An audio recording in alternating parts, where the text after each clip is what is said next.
Hi everybody, welcome to NCW. Today we are talking about Killer Cobra issue number 3 of 3, as well as Neverland Sands of Eternity. With me, I have Joe Brusha, aka Dad. Why are you touching shit? Why are you cursing at me on camera? That's rude. It's fine. It's very rude. It's okay. To curse at your father. I just haven't seen the Neverland hardcover in a little while. It's one of the first books I read. It was actually a screenplay before I wrote it. And then I turned it into a comic, yeah. Look at that. Information. There you go. So, it's been optioned multiple times by Hollywood studios, and they won't make it. And it annoys the hell out of me. But go ahead.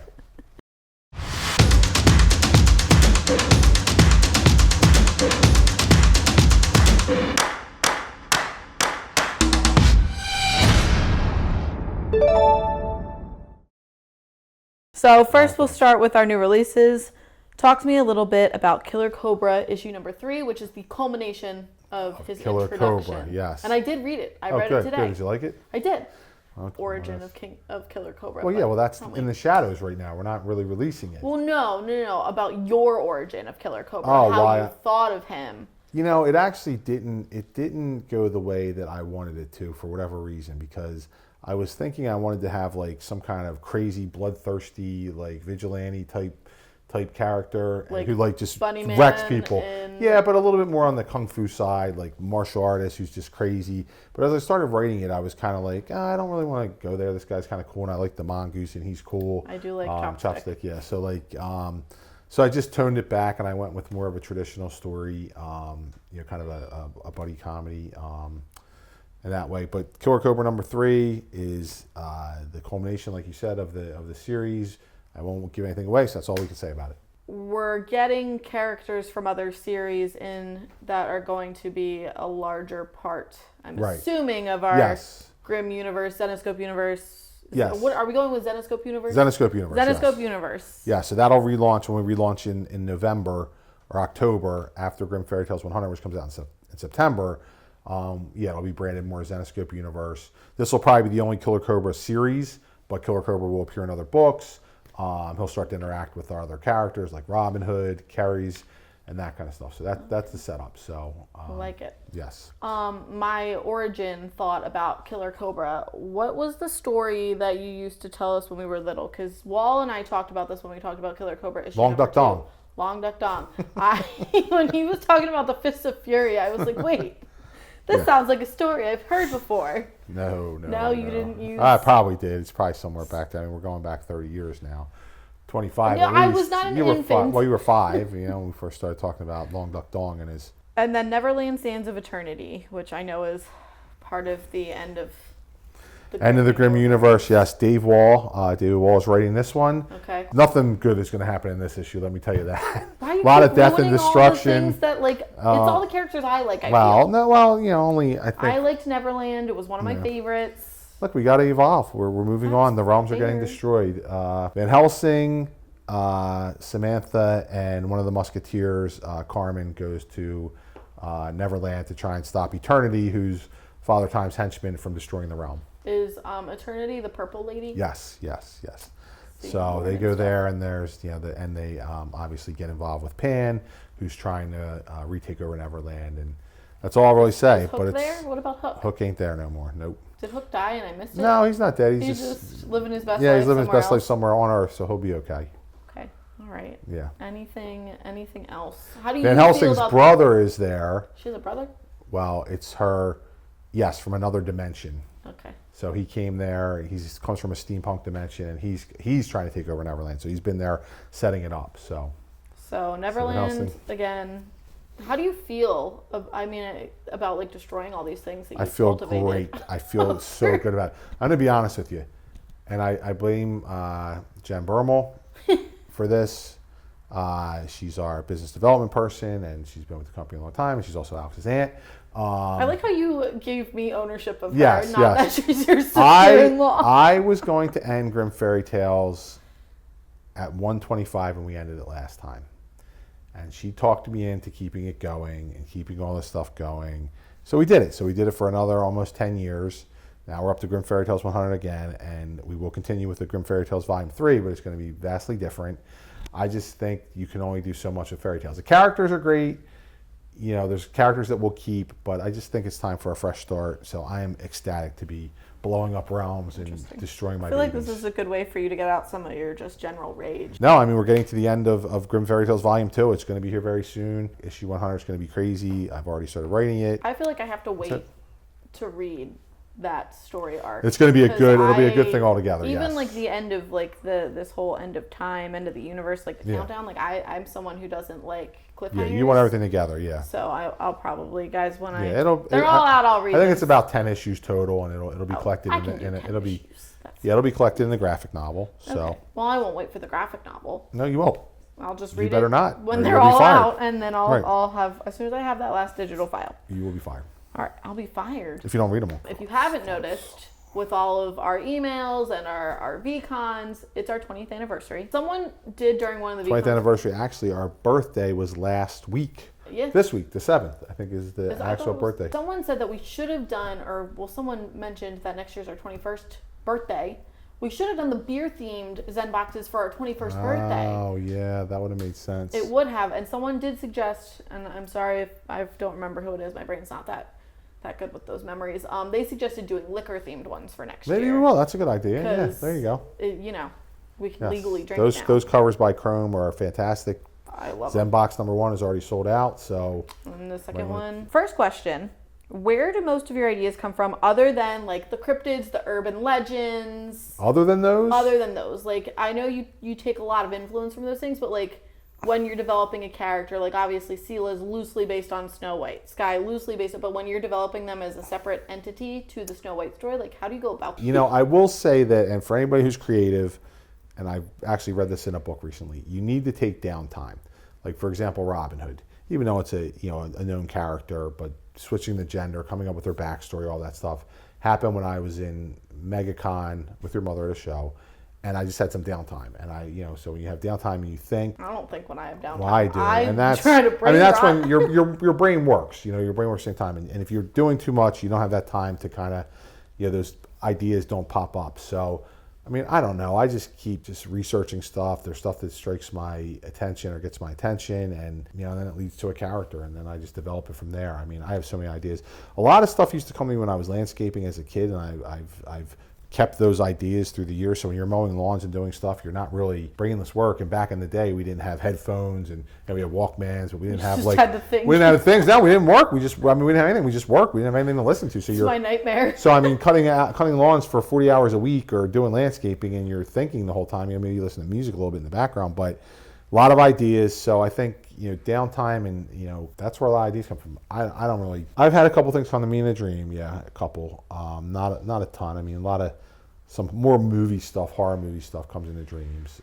You mean nightmares? Yes. Well, I don't consider them nightmares. I don't really have too many nightmares where I get scared. They're just scary dreams. It's crazy. No, so I don't know. I just it's hard to understand. It's the same thing like writer's block. Like I've never had writer's block. I just keep writing. A lot of times it sucks. It's bad. You write through it, and you come back. You go, well, that really sucked. And probably most of it sucks, but then you get it. You get a couple things good here and there. That's just the way it works. Talk me through your writing process. You just said you just keep writing, but yeah. So writing is I think I have that down to, at least for me, a science. Outline, quick outline of what the story is. Then for comics, breaking it down page by page. So you do the page breakdowns, just like literally page 1, this is what happens. Page 2, this is what happens. Page 3. Then going back in and doing the panel breakdowns. So it'll be panel breakdowns, and then I only do sporadic dialogue and narration before the artist works on it. I put in the ideas. I'll put some ideas in on the panel breakdowns. The artist gets it, and then when it comes back in and I see the empty spaces, then I write it from there. So then I'll go back, add narration if it seems like it's slow, add dialogue if there's somebody who's just like a head there that's not talking. So that's the way I write comics. Screenplays, same thing. I usually write an outline. There's a beat sheet called Save the Cat that hits all the beats on most major movies. I use that a lot. Put in the beats. I don't even know what the heck. Yeah, well, they use it for books too. So like beginning of the thing is like your opening image. So I can write my novel and I can retire. Yes. From well, maybe you should write the Mystere novel we're going to put out later this year. I said that I would be interested. Oh, well, maybe you need to work Coming with somebody. soon, Mystere novel written by Alex Brescia. Right. So, but screenplays are a lot more. And I like writing screenplays, but they're just a lot more work. Like you got to really go in and write it, rewrite it. And that's the other thing. For comics, I don't rewrite nearly as much because there's not enough time as I do a screenplay. Like, I have a Robin Hood screenplay that I probably rewritten 3 or 4 times already, and it's not even close to being done. The artists are amazing. I was just thinking about this yesterday as I was finishing up a script. I'm just like, you give them, you tell them something, and they completely nail it and make it so much better than what you thought it was going to be for the most part. So the artists are amazing, and yeah, that's my writing process for both. What is your favorite part about being a writer / story creator? I feel like I should take from Paris Hilton. You can make up anything you want. I mean, I just like creating what I think are cool characters and seeing them come to life. And like, I probably don't think about it enough. Like, it's 20 years of this stuff, and we have all these characters, and we've sold millions of books, and you don't really think about it. I do like fans, like my thing is escapism is we all need escapism. Because I read all the time. So escapism, and when you get somebody who, like, everybody has a shitty day, everybody has shitty days, everybody has shitty months. A lot of people have shitty lives. So if you can, like, they do. True, I mean, look, I'm gonna be honest. Like, comic books and novels got me through my childhood. My childhood was not good. So reading comics, reading novels, movies, but for the most part, it was novels and comics, got me that escapism that I needed to not be like, well, this really sucks, and I was never, thinking back on my life, I was super positive, much more positive than I am now. I was much more better mood when I was a kid in this shitty life. And it wasn't all shitty. Well, because when you're a kid, yeah, there's that level of, yeah, I guess not as many ignorance and not as much to do. But anyway, I like being able to say, somebody comes up to me and says, hey, I really like this. This is, why I read comics, or this is, I picked this up and it got me back into comics. And it's escapism. It's fun. We all need it, and that's a big part of it too. Do you do it for yourself at all? Yes, for sure. For sure there's some of that. Yeah, like we went to the movies on Friday night or Saturday night and watched Thunderbolts, which is a very good movie in terms of fun and that. The new Avengers? Yeah, I don't like that. Every single preview was a sequel, remake. I hate. And everything was so bad, and I'm just like, nobody wants to see this stuff. Like, I know what you did last summer with the original cast coming back 30 years later. Like, the original movie wasn't all that great to begin with. It's fun, but like, I'm like, yes, I want to see this. Nobody else is making this. Why isn't somebody else doing this? So definitely some of that, but I mean, that's the only way I guess I really think about it that way. Makes me think. I write what I want to write, and if I couldn't write, I'd probably go crazy, whether people were buying it or not. I've always done it for a long time, and just. Do you have journals stocked up somewhere? I have so many journals. I have so many boxes, banker boxes like those over there, full of stupid ideas, or good ideas. But maybe you have to reevaluate. I go back your through. ideas. Yeah. Oh, what's that? No, I mean, like, memoir. Go through. No, you know what's funny? We're talking about all these emails I'm getting. I keep getting these people who want to ghostwrite my story. You have an interesting. Get the hell out of here. Free thing, yeah. It's going to be $10,000. Like, somebody wants to read my story. Comics, with the way we read comics, it's every month, 3-4 comics a month. Like, right now, I'm writing everything, so it's so much, and trying to hit, like, Neverland is a good example. I think Neverland, which is still one of our best sellers, I wrote as a screenplay before we even started this comic book company. So I had a lot of thought into it, and I think it hits some. There's some inspiration in it. It hits some.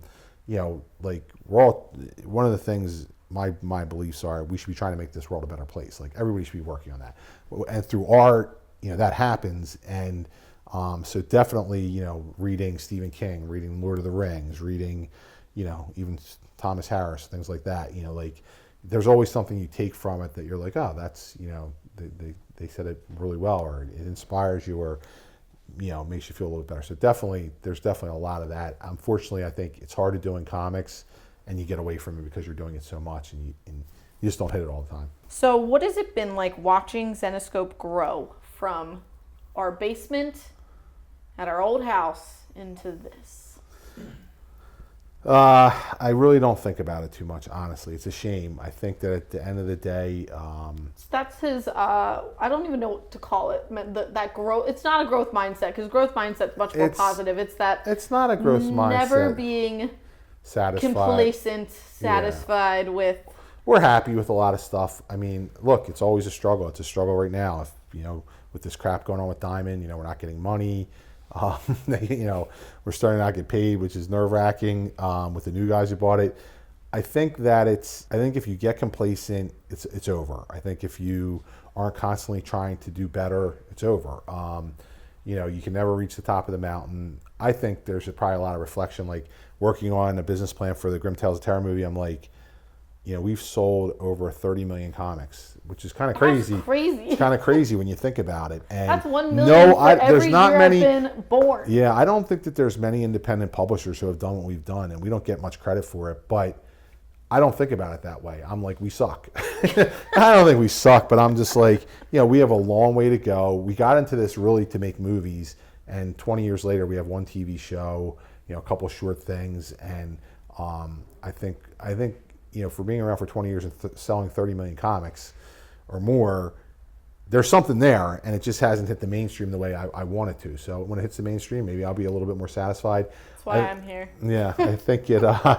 I think at some point I'll probably reflect back and when you're 70. Yeah, and be like, wow, you know, you did something. Most people don't do this stuff. Most people don't have a business that lasts 20 years and sells, you know, millions of things. I've and never all owned that. a business. I've been working. Yeah, for you're 20 how old are you? 30. 30. I didn't start this business until I was 35, so you got some time. Okay. 5 years. You can take it over. But yeah, I don't really think about it. I think the way some people would think about it. I don't really think that we've accomplished anything.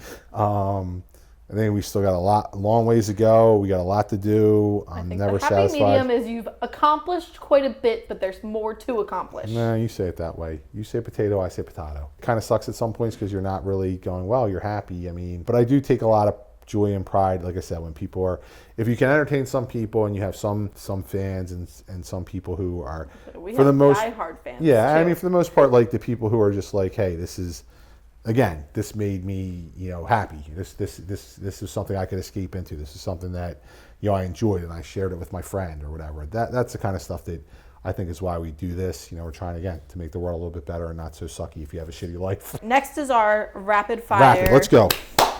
Rapid. I mean, like, sort of rapid fire. Okay. Like King Killer. We cut. Yeah. This is 20 years of Zenescope. Joe's favorite edition. Rapid fire. Favorite character? Shit. Robin Hood. Your But wait, now I like Mangoat and the Bunny Man, like Phil and Floyd are now probably my favorites. Between those three, go. Rapid fire, go. Your favorite title that we've ever released, man? Neverland. Your favorite cover? God, there's like 3,000 covers. Oh, how you can I have one rapid that fire pops in that? your head? You want to know my favorite cover?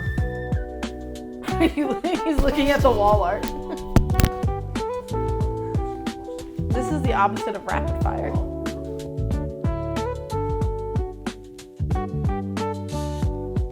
I like it because it has a story behind it. There's meaning in it. I'm ripping a bunch of people, including some big producers and some other things. And I got to think it's a great cover. It is hilarious. It's one of a kind. I don't know if we released it.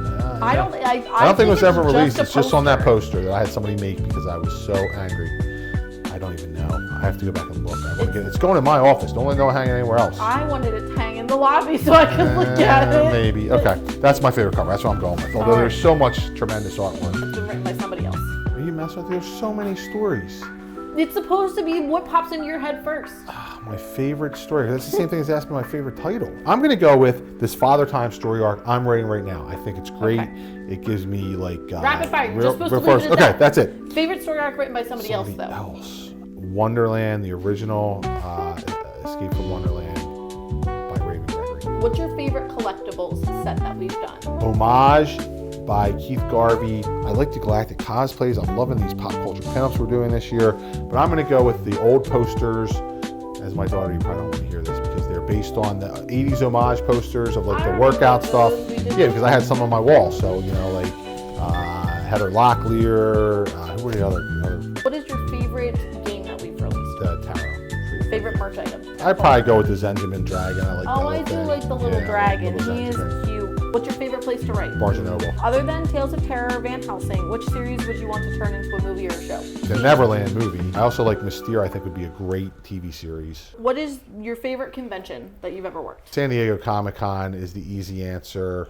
I like MegaCon a lot too because MegaCon, You go to MegaCon, you stay for an extra day, you go to Disney, you go to Universal. I mean, your mother have done that many times. So I'm saying MegaCon. What is your favorite memory related to Zenescope? My favorite, but also most angry, can I go with both? Yes. Is getting in a fight with Samuel L. Jackson at Comic-Con. Who's your favorite child? Can't answer that. I would not answer that. Alex is my favorite child for some reasons. Sam's my favorite child for other reasons. Joey's not my favorite child for a lot of reasons, but he is for others. It's because he's the And only Danny. boy. And Danny, who's graduating today, this is why I have a nice shirt on. People were making fun of me. My last child is graduating from high school today, and that's crazy. Make you feel old? My last child, it does not. I don't ever feel old. I feel like I'm 30. Is that it? I got a lot to do today. Yes. Thank you for joining us. Thank you. Fist bump. Bye.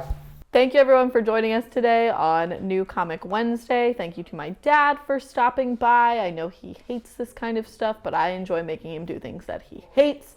It's what you're supposed to do as a child. Upcoming live events, we are actually free until the end of July. We are potentially doing Hershey Comic Con and then San Diego Comic Con, of course, towards the end of the month. So be on the lookout, hoping to see a bunch of people there. Virtual events that are coming up. Our half Christmas VCon is tonight at 6 p.m. We'll have all of our normal VCon collectibles, pop culture pinups that were mentioned earlier, the 20th anniversary showcases, all that usual stuff that we are used to releasing on those. Our next retailer live stream is 7/1, if you don't know what that is. Every month we partner with a comic book store somewhere in the United States, where we will get a tour of their location. We talk to the owner, manager, whoever feels like getting on the internet. And then we do a sales segment where 50% of those proceeds do go directly to that store. This is part of our initiative to support brick and mortar comic stores because they are where we started and where we will continue to be. And then our Beach Blast VCon is on 7/11. If you enjoyed any of the products we talked about today, including my very nifty Zenescope hoodie, you can get them on our web store at www.zenescope.com. Hoping that you enjoy the rest of your Wednesday and that you have a great rest of your week.